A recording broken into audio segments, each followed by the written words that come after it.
Okay, hai, Assalamualaikum. Hari ni kita nak tengok satu tips macam mana cara yang betul untuk makan sayur. Okay, tips ni sangat penting. Sepanjang saya buat MBB ni, tips MBB Pro ni lah yang paling, orang kata apa, dia paling penting sekali. Okay, tips dia cara macam mana kita nak makan sayur dengan betul. Okay, so kat sini tips ni kalau kita tengok balik dekat tips Tuan Azwan dekat Telegram tu, kita akan tahulah tips makan sayur ni lah yang paling penting sekali. Okay, macam mana nak makan sayur supaya kita boleh dapat manfaat daripada sayur tu. Okay, dekat sini kalau ikutkan konvensional, memang kalau tanya doktor, dia akan cakap okay, makan sayur dan buah ni sangat penting untuk orang yang ada masalah penghadaman. Secara teorinya betul. Kalau kita tengok secara teori, betul, sebabnya serat sama ada prebiotik dan probiotik tu memang menyumbang kepada kesihatan usus secara general. Tetapi kalau kita masuk praktikal, menggulunglah orang tu. Okey.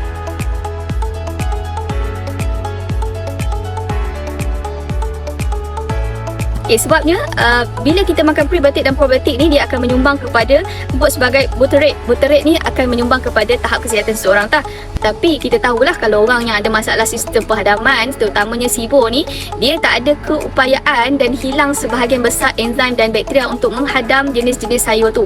So kalau dia makan sayur dan buah yang dia tak boleh hadam, memang menggulinglah orang tu. So macam mana nak buat? Okay, tips MBB Pro ni kita kena praktis. Okay, awal-awal bila masuk MBB group saya lah, saya akan peringatkan untuk benda ni supaya dia tak menjadi kesalahan yang berulang-ulang. Okay, tips dia macam mana kita nak makan sayur dihadam melalui proses penapaian oleh bakteria dan enzim di usus. Ini berlainan dengan daging yang diproses dengan asid perut dan jus penghadaman. Itu yang kalau kita makan daging, dia tak keluar balik daging. Sebab tu kita pesan dalam MBB ni banyakkan makan daging dan lemak. Sebabnya untuk awal-awal permulaan kita tak mampu lagi nak menghadam banyak daripada serat ni. So kita kena makan banyak daripada sumber protein dan lemak. Okay, soalan yang kedua, kenapa bila saya kembung dan sembelit, bila buang air besar, najis saya jadi ketul-ketul keras macam najis tai kambing dan ada cebisan sayur bila saya makan sayur. Benda ni memang betul. Kalau kita makan lebih banyak sayur, kita terlebih sayur ataupun kita makan pelbagai jenis sayur, kita akan jadi sembelit dan keluar balik ketul-ketul macam tai kambing tu, dan ada cebisan sayur juga. Okey, jawapan dia kenapa dia jadi macam tu, setiap jenis sayur memerlukan bakteria dan enzim yang berlainan untuk hadam jenis sayur tu. Kalau kita makan je semua jenis sayur dalam keadaan kita tak ada enzim dan bakteria yang cukup dekat usus kita, itu yang keluar balik benda tu, sebab dia tak boleh nak hadam pun. Okey, and then ada juga dia kata itulah sebabnya ada orang yang bila dia makan sayur sawi okey, dia makan kailan KO, dia makan bayam okey, tapi dia makan kangkung KO. Dia berlainan, setiap seorang tu tak sama. Sebab tu setiap orang dia kena tahu diri dia sendiri, dia boleh makan sayur jenis mana. Tapi dia tak boleh stick kepada satu jenis sayur tu saja, dia kena try pelbagai jenis sayur.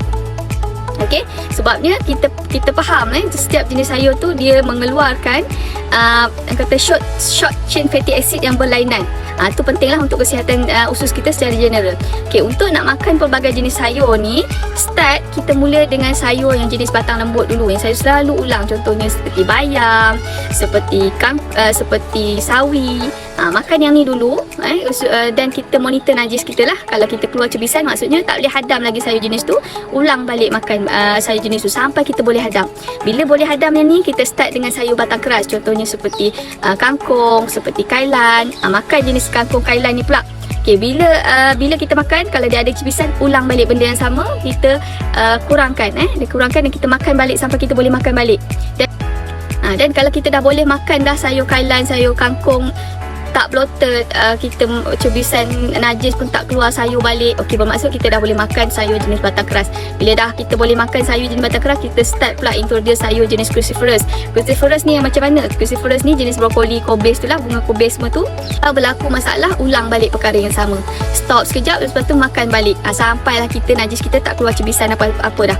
Kita tahulah sebabnya kenapa kita nak boleh dapat makan balik makanan yang jenis sayur cruciferous ni, sebabnya dia ada glucosinolate yang bila dikonvert dengan betul oleh bakteria dan enzim usus ni akan menghasilkan sulforafin. Sulforafin ni yang mana akan dikonvert oleh bakteria usus ni, usus besar untuk kegunaan tubuh badan lah. Sulforafin ni kat sini dia kata sangat banyak benefit lah, seperti mana kita dah tengok sebelum ni. Saya ada sebut sulforafin ni sangat beneficial untuk kita punya usus dan segala-galanya lah untuk maintain kesihatan usus kita. So kalau usus kita sihat, badan kita pun sihat. Sebab tu kita nak kata apa, kita nak makan balik makanan kata sayur jenis cruciferous ni. So bila kita dah boleh makan jenis cruciferous ni, kita start makan yang jenis legume pula. Contohnya macam petai, terung, kacang panjang, start into yang tu sampai kita boleh makan semua balik sayur tanpa masalah. Benda ni dia kena practice. Sebabnya kita tak boleh stick. Kalau kata setahun kita MBB, kita duk makan sayur sawi je. Tak boleh lah, sebab kita tahu dengan kepelbagaian jenis sayur ni, dia memberi kita short chain fatty acid yang berlainan, yang mana akan memberi benefit kepada kita punya usus dan memberi manfaat kepada kesihatan kita secara general. Rugilah kalau kita tak makan. Sebab tu kita nak belajar ni. Tapi perlahan-lahan, sebab kalau kita buat dalam keadaan kita paksa badan kita, rugi saja sebab dia buat kembung saja. So kita step by step. Itulah cara, macam mana cara yang betul untuk makan sayur ni. Sebab untuk tips sayur ni, biasanya orang akan tak acknowledge, orang tak perasan pun. So sebab itulah dia akan ulang makan repeat sayur yang sama saja. Dia makan sawi saja, tak boleh lah. Bila dia dah okey makan sawi, dia kena ajar makan makan jenis sayur batang keras pula. Dah okey sayur batang keras, makan pula cruciferous dan pelbagaikan makan sayur tu. Itu cara macam mana kita nak makan sayur dalam MBB ni. Okay,